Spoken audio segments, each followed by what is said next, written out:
Hello and welcome to episode number 11 of Behind the Scenes of JRock's Pop Culture Revolution. Well, tomorrow is Thursday, um, May 14th, and at 8 a.m., as we do every week, we're going to roll out our latest episode of our show, JRock's Pop Culture Revolution. It's going to be episode number 31. Wow, I cannot believe we have done 31 episodes of JRock's Pop Culture Revolution. I mean, we launched the show last September, almost a year ago. We're coming up on our 1 year anniversary of not just the show, but of our site, JRock's Babylon. And we have so much here to celebrate. And I can't wait. I can't believe August, when August hits, it's going to be our 1 year anniversary. But since we've launched our sites, so much exciting stuff to talk about. But to let you know what we're going to roll out tomorrow at 8 a.m., it's like I said, episode 31, and it's going to be on this classic movie from 1954. As you can see, it's for um, a classic science fiction film, Them. And in case you didn't catch the cover here, basically it's a movie about these gigantic mutant ants, if you can even imagine. And going back to the early 1930s, that's when they really started making these great classic horror films. I'm talking about the classic Universal horror films such as, Dracula, The Mummy, The Wolfman, Frankenstein, um, and of course there was stuff like Dr. Jekyll and Mr. Hyde. I don't know if I mentioned King Kong. And if you go back and you watch these classic horror films from the 1930s, as we've done in some of our past episodes, that was very early on when they were just learning how to make movies. Everything from, you know, the type of makeup to put on the actor to make them look like the monsters. Frankenstein didn't just look like that. They had to make him up and stuff, and they had to figure out how to do it. We talked in some of our past episodes, like you take a film like the original Dracula from 1931. Uh, that film had very, very little dialogue. It was just basically a Dracula talking to the screen. And then, so that was kind of the start of this. And then come 1954, while you could probably consider this a little bit of a horror film, it's more what they refer to as science fiction. And we talk all about this in tomorrow's episode, but 1954 is right after World War II has ended, um, and at the time there was all this fear of a nuclear age, a fear of somebody dropping the atomic bomb, having a nuclear bomb and blowing up the world. And this is one of those movies that kind of lives off those fears. And I love the fact that you take something like a little ant, okay? Typically, you think, okay, who's going to be terrified of an ant? But these are, like I said, giant mutant ants, and they were living in the sewers of Los Angeles in this movie. And so, anybody living in a big city like New York or Los Angeles, these big, gigantic mutant ants seem so real. And then, come to find out that it's not as simple as just stomping on the ant and killing it. I mean, these are gigantic, huge, horrific ants that you would not want to be near. And the ants are so powerful that it's a little more involved than just stomping on the ant, and killing it. I mean, these are humongous ants. And in fact, we had to worry about was making sure that if these ants were killed, that you killed the nest, because apparently that these things, you could kill them, and then unless you killed the nest, the egg could rehatch, and it could become even bigger and more frightening. And so that's why I chose to do an episode on them, because I'm a big fan of these classic horror films. Like I said, this is a little more than just a classic horror film. this, like I said, has a lot to do with science fiction, and it's you got to consider the time the film came out in 1954, shortly after the end of World War II, and many people had fears of what would happen if somebody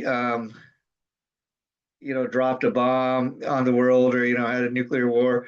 There were these fears people had about what if a bomb was dropped and somebody was exposed to radiation? What would happen then?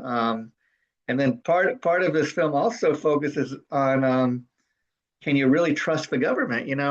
Because you watch this film and you see when they first start becoming aware of these gigantic mutant ants, you think they'd want to warn the public, but rather than do that, the government tries to cover it up. They try to keep it as secret from the public for as long as they possibly can. And like anything the government does, as soon as things get to the point where you can't hide it anymore, people start to panic. And so this is just kind of amazing too. If you look at the special effects, because again, the special effects in this film, they look like amateur hour now, but I tell you, when the film came out in 1954, these special effects were considered like top of the line. And so, as I always do, when I'm going to do one of these episodes, if this is a movie or something I haven't seen in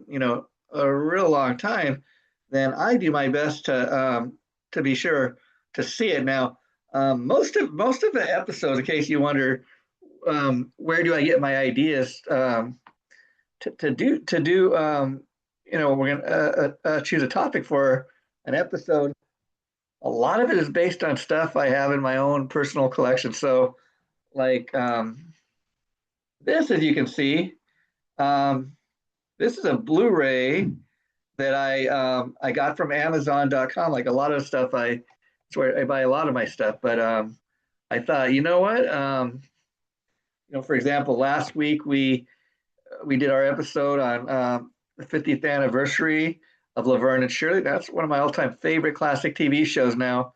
Um, Now, Laverne and Shirley, for anybody that cares, if you're interested, they still play that on some of the retro TV channels. And so I was able to go take, I tape Laverne and Shirley. They have like an episode on every single day. So I record it and I'll watch it on the weekend. So I thought, you know what?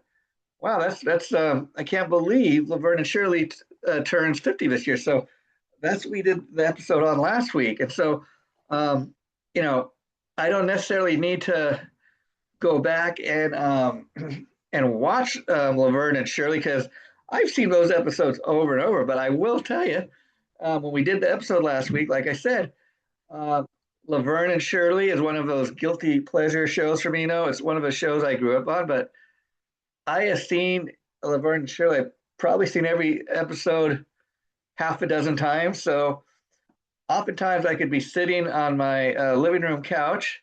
I'll be watching an old classic episode of Laverne and Shirley or Happy Days or Three's Company or something like that.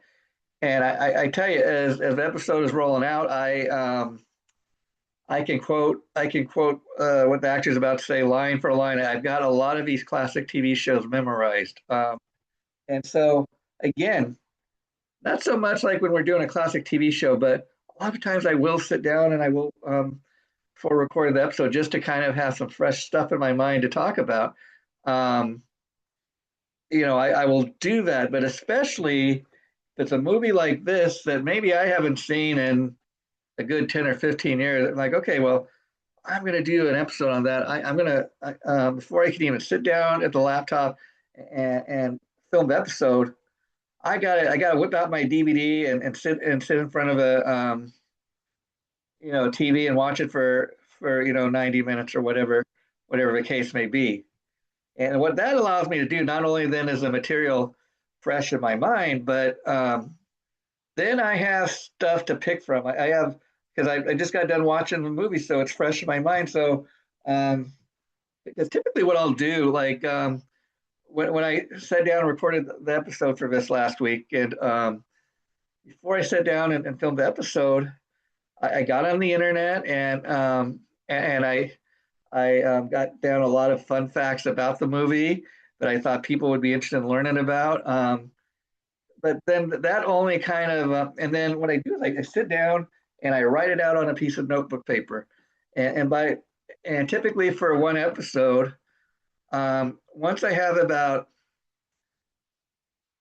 4 to 6 pages of notebook paper with notes on it, I'm like, okay, I got enough material here for an episode. But what you got to keep in mind is 5 to 6 pages of notes. Okay, that's about maybe 15 minutes, 15, 20 minutes of episode. So by sitting down and watching the movie before I do the episode, that fills up about maybe the remaining 15 minutes of episode. It gives me ideas to pull from and things to talk about. So that is how we do our episodes. And again, oftentimes, one thing I discovered in doing a pop culture show like this, what's really cool is you never run out of ideas. I mean, I've tried. It's not possible. And doing a pop culture show, like we do everything from talking about horror movies, classic movies, comedies, every type of movie you could even imagine. Now, if we were to just do a pop culture show on classic movies, once again, we'd have plenty of material to draw from, and there'd be no shortage of material. But to make it a real fun show, I want people to kind of have an idea of what to expect when they tune into an episode of JRock's Pop Culture Revolution. But I also want people to kind of think, okay, well, last week they talked about these movie about these gigantic mutant ants. The week before they talked about Laverne and Shirley, and then they did a two-part episode on an Aerosmith album. So I want people to kind of have an idea of what we'll be talking about, but it's not going to be the same thing every week. So, this week we're talking about a science fiction movie. Um, you just don't know what we're going to be talking about, but it'll be something pop culture related, and that's what makes it fun. I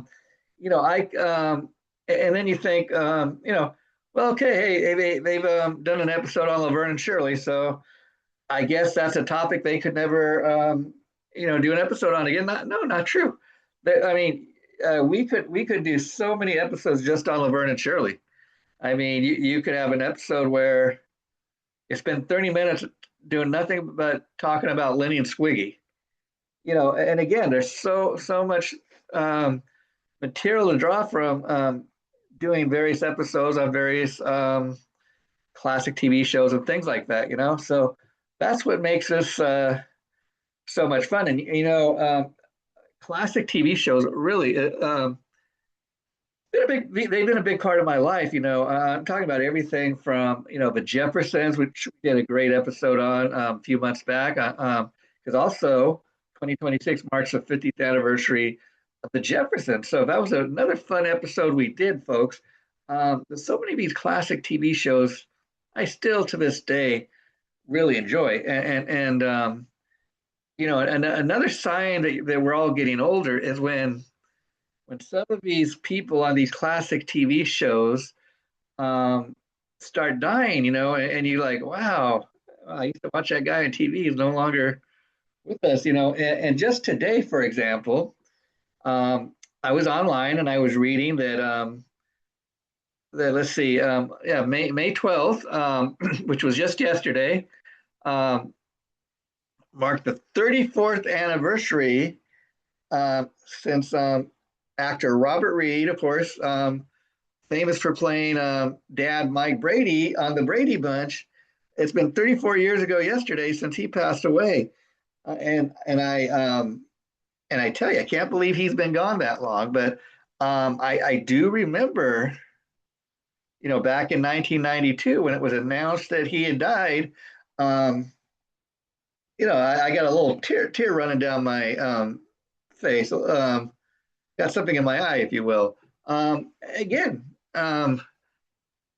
Robert Reed wasn't anybody I ever had the opportunity to meet in person, but man, he was a big part of my life growing up watching the Brady Bunch, and I caught the Brady Bunch like a lot of people in reruns, but I will tell you, um, I always used to love Brady Bunch. Mike Brady was one of my favorite parts about the Brady Bunch, and what is very interesting, if anybody remembers when Robert Reed passed away in 1992, you got to remember during his time on the Brady Bunch, he was like he was considered the all American the dad we all wish we'd had.